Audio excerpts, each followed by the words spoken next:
Hey YouTubers, come on, Robb Moffat. Guys, today we have a kind of a serious video. I usually joke around and kind of talk too much in my videos. We're going to stick to the point in this video, which is 7 shifting problems with your automatic transmission and possible fixes. So if you have a transmission problem, it's a serious issue. You don't want anybody making jokes. We're going to stick to the outline here this morning and get right to it. First of all, the bad news. If you have a newer car, I have a 94 Corolla. I can't use a scan tool. If you have a newer car, you can use a scan tool, and usually you can find what's wrong with your transmission. We're only talking about scan tools to this part of the video. Everything else, you won't need a scan tool. But if you're using a scan tool and you see you're getting a reading that says incorrect gear ratio, that's bad news. Usually I'll tell you, well, you could do this or do that, but maybe you can. Maybe you can change your fluid or make sure you have the right level, and maybe you incorrect gear ratio. Maybe you could put some Lucas in there. Maybe you can do this or do that. Nah, not my experience. I'm not a mechanic. I've been driving 50 years. That's 10 times. And I've driven beaters. Right now I'm driving a 94 Corolla. I know I have some experience with transmissions. I'm not a mechanic though. If I say something that is wrong, I hope you guys will leave a comment. And if I don't fix your problem, please don't get mad. I'm going over all the reasons I can think of why you might have a shifting problem and easy solutions to it. If I don't cover your problem, I've made a video in the past years ago about how to fix sound problems for YouTube videos, and people are furious. Every week I get a video response where they're mad at me because I didn't fix their problem. Or even worse, they're mad because they can't hear what I'm saying and they don't know why I made the video, but they don't ask themselves why they're watching if they don't have sound. But I left all the information in the video response. So now we're getting off topic, aren't we? Let's get the second bad news out of the way. You're driving down the road and it won't shift, but you take your foot off the gas pedal and it does go into gear, into the next gear. That's not a good sign. I mean, sometimes you can get by with it. If you're a little lady who goes to church every Sunday, you don't drive very far, and the weather doesn't get too cold, you can baby it and it might last a while, but that's not a good sign. That's a very bad sign. But sometimes you can get away with it for a while, the second one. But let's get to the good news. That's the bad news. So now you can exhale. Now we got some good news coming. Maybe one of these will help you. First one is very common. It's actually 2 parts. It's delayed engagement or late shift. I had this. It would shift into reverse, shift into first gear, into drive. Then it'll go to first gear, second gear. But you're used to going the same place every day, and your car has RPMs, and when it gets to a certain RPM, at a certain speed, at a certain distance, it goes into the next gear. And all of a sudden, I get to that part where I'm driving, and it should have shifted by now. It's not going into, like, I know when I pass this Burger King, it should be going to third or fourth gear. It's not getting into high gear, and for the next 5 minutes, finally it goes into gear. So I was thinking to myself, this is bad. I've got an old car. I'm waiting for something to go wrong. But I checked my fluid. It was nasty. I have an old Corolla because it was easy to check and easy to replace, easy to drain, not like the newer cars nowadays. You can still drain and check. You just have to go online and find out how to do it. It's not simple anymore on a lot of cars. But also, I did a tune-up, and that fixed my problem. Now it shifts fine. It goes into the gear when it's supposed to. So that's first late engagement problem. Second one is also common, where you're starting the car up and you put it in reverse and you give it a little acceleration and nothing happens, and then it moves into reverse. Then you put it in drive and you give it a little acceleration and nothing happens, then it goes, and then second gear, then it goes, and third gear, then it goes. So something is wrong. Well, oftentimes that's low. Oftentimes that's low transmission fluid. So you might have just got lucky. But low transmission fluid is one of the worst things you can do for your transmission. It can really screw it up bad. So you want to check, even though a lot of new cars you can't check, but check underneath and see if you got any, maybe you hit something on low clearance and now you've got a leak. But a lot of the leaks with the seals you can fix yourself. There's videos on YouTube. You don't have to be a major mechanic sometimes to fix some of the seal problems. So those are 2 problems that are related to each other, late engagement or late shifting. And oftentimes you can fix them by just changing your fluid or making sure you got the right amount of level. Now, I want to stop real quickly. There's so many things that can cause your transmission to have a problem, and it's not directly related to the transmission. What I'm saying is you could replace that transmission and put a new one and you still have the same problem. Let's go over those real quick. First of all, if you have four-wheel drive, if one of your tires is the wrong size, that can mess up your transmission because it's not going at the right RPM as the other tires, and now it's sending a wrong signal.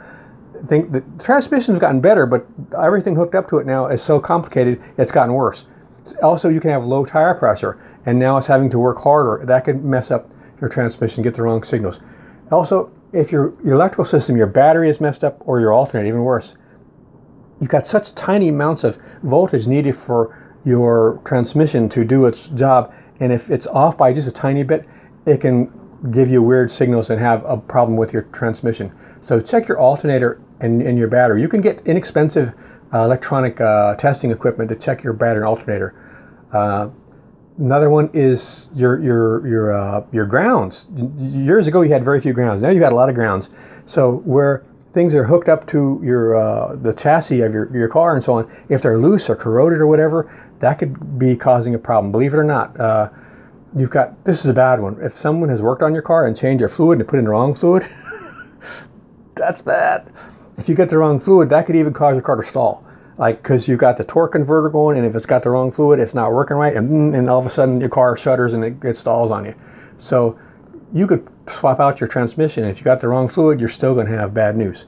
Like I had a new tune-up. If your spark plugs aren't working right, if one of them is really bad and it's not doing the right thing, it's sending the wrong signal. Nowadays, especially with all the 10 million computers you got in the car, if you have bad tune-up, that could be a problem. Of course, if you got an old car and it's going bad, you don't want to spend the money on the tune-up. That's why it's good to get a scanner. I'm going to leave a link in the video description for a really good scanner and some other stuff, but you don't have to buy it.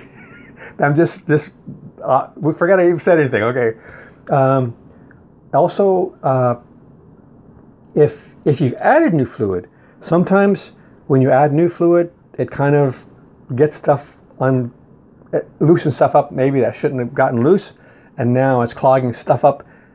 I've heard or known people where they change their fluid and then, and not a flush, but then they just change it again after it started working bad, and that fixed their problem. But a lot of people, when they do a flush, my recommendation for flushes is that's the last result. Like when you're looking on the internet to what your scrap value is for your car, what you can get for parts, then you can try the flush. Also, check out recalls. A lot of times people are driving a car and they've got a bad transmission. They don't realize that the manufacturer made a mistake, and they should be fixing your transmission. So check on the internet for your recalls. Maybe you got lucky there. So let's get back to the reasons you have shifting problems that are directly related to the transmission. We went over delayed shifting. You've also got, well, this is unusual, but it happened to me. It wouldn't shift into high gear on the highway, but it never did it didn't eventually go into high gear. I had gone to see where our wedding was going to happen. I want to make sure I knew how to get there, and my car would get there because it was like 3 hours away. I want to make sure my car would continue to work because I usually don't drive it that far. And on the way home, all of a sudden, I was on the highway, wasn't going into high gear. The RPM was high, and it wasn't going back down as it would shift into high. It was staying high. So I was keeping up with traffic, but I was having to accelerate the engine way too high. And I thought to myself, I've screwed up. I've messed up my transmission. Now it's old. I'm thinking I really wanted to keep this car for a long time. And so now I can't drive on the highway anymore. I pull off. It was middle of the day, and it was very bright out. And I'm on the way home, and we got a rainstorm that came. And I remember the windshield wipers were working. I was congratulating myself because before the trip I changed my windshield wipers, but then I realized you're supposed to change your windshield wipers. But as the clouds came, everything got dark, I noticed there was a little light on my dashboard I had never noticed before. It said OD off. My overdrive was disengaged. In my whole life, I've never used my overdrive. I mean, I've always used my overdrive. I've never disengaged it. But when I was looking for something underneath my seats, I put my hand on the gear shift and I disengaged it. So I was driving on the expressway and I wasn't able to go in overdrive. So it wasn't working as it normally did. So if you're on the highway and it's not shifting into high gear, see if your overdrive was disengaged. Maybe you got lucky and you're stupid like I was. Here's one. I had a girlfriend. She was crying almost because she went out to her car and she couldn't start it. Well, it wasn't in park. Sometimes that's an easy one. Enough said. Here's one that happens surprisingly to a lot of people. Is they're at home and they get to their car. Maybe they're out someplace. They can't shift the car at all. It won't shift at all, and it won't start. And they think the worst. And I would too. But here's hope. If you're in your car and you can't shift it at all and it won't start, that's almost always the solenoid on your brake. You have a safety system. Like my old cars like mine before 2010, you had to have it in park, but newer cars after that, you have to also put your foot on the brake. And the solenoids never go bad until they do. And then when they do go bad, then that signal isn't getting where it should go, so it thinks your safety system's still on, so it won't allow you to shift or start the car. So here's the way you can solve that problem. Where your gear shift is, usually look down below. There should be like a little square piece of plastic that you can pop off, and you find a hole that you can push like a screwdriver or a ballpoint pen or a nail file or something that you can engage a switch to allow you to shift. And then you can shift into drive or reverse to go out, and then push again and to allow you to go someplace to get that fixed or to get home. And also, if your electrical system if your battery's dead, that would allow you to shift too. So a lot of people don't know that, but it's a very simple fix or temporary fix till you can get the solenoid fixed. But that's an inexpensive problem. Now sometimes you're slipping. You're driving and you accelerate and you can feel it starting to change. But it's like there's a slipping going on. That is usually like low fluid or dirty fluid. But sometimes your bands on your transmission are bad, and you don't need to replace the whole transmission. It's rather compared to replacing the transmission, it's inexpensive. It's not cheap, but sometimes it's not your transmission going out. It's just there's a part in the transmission that can be repaired rather inexpensively compared to replacing the whole transmission. Sometimes you get a shudder, like when it shifts, it'll shift into gear, but there's a shake. That can also, believe it or not, sometimes be your low fluid or bad fluid, but it also could be your transmission. But sometimes you get lucky with that one. So those are like the 7 shifting problems. But let's go over the remedies we mentioned.